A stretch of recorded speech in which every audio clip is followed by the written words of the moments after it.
Thank you, Bezat, and my esteemed panelists, Qureshi Saab, Kulkarni ji, and Amarada.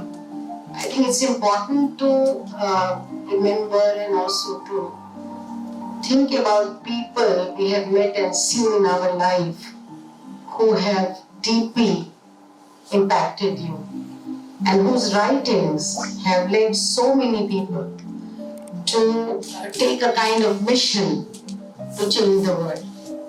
I think Mr. Gulen was one of them. When I saw him, and of course, let me just tell the prelude to it.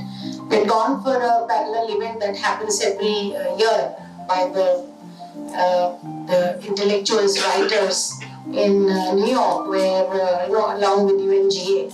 And when Behzad mentioned to me the topic, I thought that this was very interesting, something that I have been working. We have all been collectively raising those issues about gender equality, women's rights, and so many of these struggles have been around my life and my work. So I decided to join and went there. After the meeting, of course, Behzad was a little skeptical about whether we would be able to meet him, see him. But I somehow come from the background and the personality where I don't give up. I just don't give up. So I said no. So he said, okay, let's drive up to the place, and we went to Penn State and to the retreat, which is the ashram, as Kulkarni ji has given a very nice. We all immediately understand what the place must be like when you call it ashram. So then we went there, and of course it was very nice to. First we were waiting. Everybody was worried whether we will be able to meet him, see him. So including Behzad was like feeling, oh, I brought you man here, will we be able to see him? But this is 50-50. We don't know because he's not well. So we all were waiting in the waiting area, and then of course in the hall, which Kulkarni ji mentioned, and everybody and Behzad went and also. Did his prayer there, and I was quite impressed because everybody was like, soldiers of a peace army, which is, trying to do things which are just the right things in life. Everybody. And I think when I come to the Islam that Gulen, according to my understanding, propagated and promoted. I think so. Anyway, after that, we were all again brought to a smaller room, and we were told that let's wait. Maybe he will come out. He's very, very unwell. And it just so happened, I said, no, we will meet him. Let's just wait. And then, of course, he came out, and it was very nice. He was very frail, very unwell, but still he came out to meet us all. And then, I could understand that a very favorite young man standing here, Behzad, he said something to him which I couldn't understand, which is the language I didn't understand. And he asked about his well-being.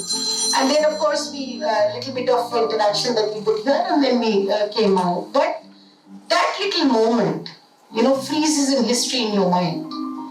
I remember my having met His Holiness many times, and when he holds your hand, when he gives you the blessings, you feel that, something has really some spiritual experience that you go through, and that's what for me was very important, because by and large I'm not a very ritualistic religious person at all, and I think it's very important for any religion, and that's where I would say that just 3 quotes I want to read from his writings, because then my second introduction with him happened when his book was presented to me by Behzad, and also then one of the scholars who wrote the book came to our institution and delivered a talk.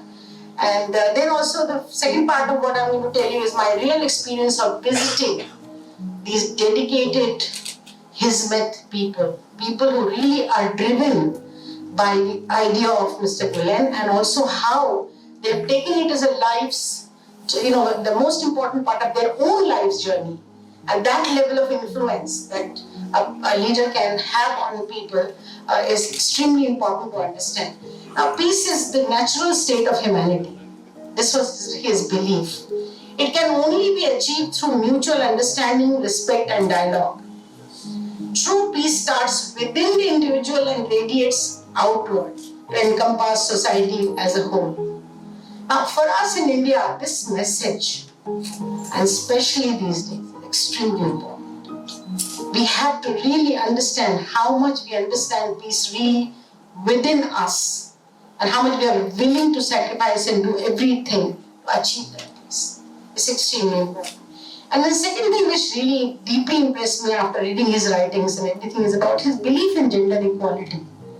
You know, when I visited the school in New York, and I think it's very important to know that schools are most modern, impeccably clean, and little children are not sitting on the computer and trying to, so technology friendly, scientific temper in the school. And children, and one little child, I even asked her, I mean, she just loves her school.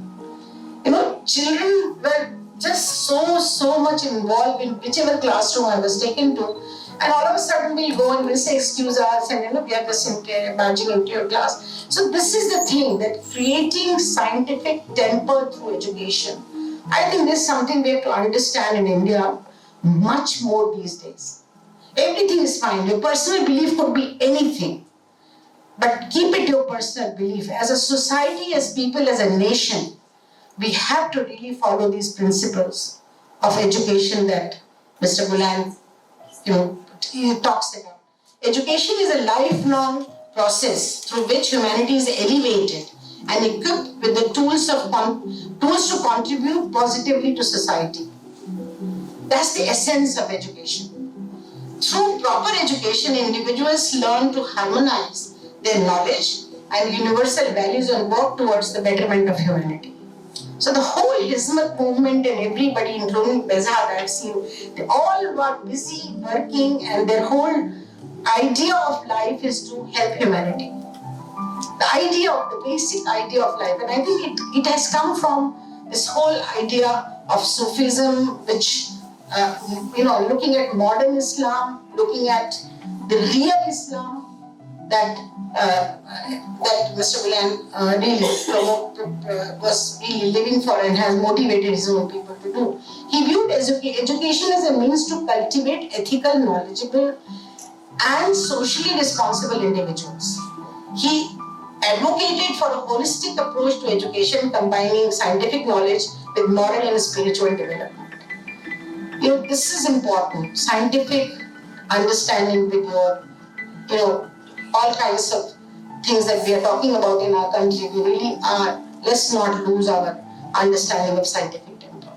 We have to, as a nation and a society, move towards that. And that's the kind of, movement Hizmat has established schools globally, everywhere. I understand that there were about 1,000 schools in Turkey. And look at one leader sitting in Turkey today without realizing how much damage by closing these schools, by arresting all those people, how much damage to the whole humanity is engaging in. I don't think people sitting in power realize it. I don't know. Sometimes I think these men, but I may be wrong. I mean, maybe these women also sitting in power. But to destroy everything good, destroy everything positive. But Mr. Gulen, of course, reminds us that no, the greatest virtue to devote oneself to the service of others, seeking nothing in return but the betterment of humanity. True service is performed with sincerity, humility, and a heart that feels the pain of others as its own. Now this is what his preaching is. This is the great man whom we have learned so. I sometimes feel that, I'm a seeker, and whole life I try to kind of reach out to such people in life, but, to know about him so late in life, but it doesn't matter. We have to tell this to our younger people, and please, not only in Maharashtra, everywhere, you take this message everywhere. It's the message of Gandhi, it's the message of all the, men who are born, human beings who are born in centuries, one in centuries. They give this message, and we as human beings forget, and we start walking the path of our own destruction. I think this is where I have a lot to tell you. And of course, one last thing is that wherever I have met the Hizmat people, whether it is in Iceland or it is in, anywhere, in Finland, any country, I mean, like when you meet them, you feel that, the warmth, the welcome, the way they all cook the food and everybody eats it together. I mean, it's just really something amazing. They don't know you. You just arrived at in a country and somebody comes to pick you up, somebody welcomes you with lots of biscuits and toffees and all kinds of things. Here's the people. I mean, I must say that they are the most loving people in the world. And I think, Bezad, you're doing a great job by bringing all these messages to us through your thing. And also one last thing which I must acknowledge here is the kind of support to get water to people of Alwar in Rajasthan. The kind of support that has come, that women made their own pond through that support, and there's a water that is available to at least a few hundreds of villagers, if not thousands. So I think this is the kind of contribution that we are sitting there, whether it is Embrace Relief, whether it is organizations in Germany, whether it is Behzad doing the work here. So please let's remember him with all the deepest, and my, of course, Shraddhanjali from deepest of my heart. And also on behalf of all of us women, we are happy for one Islamic voice. Many are there, but which is really believes in gender equality. Thank you.